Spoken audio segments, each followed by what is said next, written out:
প্রত্যাশা এতটুকুই থাকবে যে এর আগে যারা স্বৈরশাসক ছিল তারা আমাদের যেইভাবে অত্যাচার করেছে, যেইভাবে আমাদের দমিয়ে রেখেছে, এই দমিয়ে রাখার ক্ষমতা যেন ভবিষ্যতে অন্য কারো না হয়।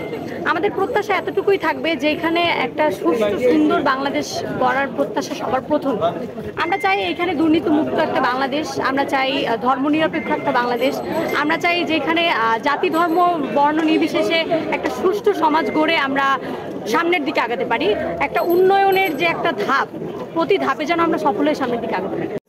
এই বৈষম্য বিরোধী ছাত্র আন্দোলনে যারা শহীদ হয়েছে আমরা তাদেরকে শ্রদ্ধা করে স্মরণ করি এবং তাদের রক্ত আমরা বৃথা যেতে দেব না।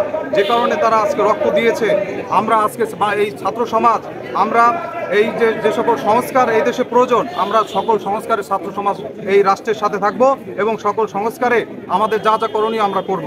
আমরা 2024-এ ছাত্র জনতার যে ঐক্যবদ্ধ যে একতার প্রমাণ যে জানান দিয়েছি, আমরা সেটাই পুঁজি করে আমরা নতুন একটা বাংলাদেশ যেন স্বাধীনতা হারিয়ে যেন না যায়, সেজন্যই শহীদদের স্মরণে আজকে আমাদের শহীদ মার্চ প্রোগ্রাম।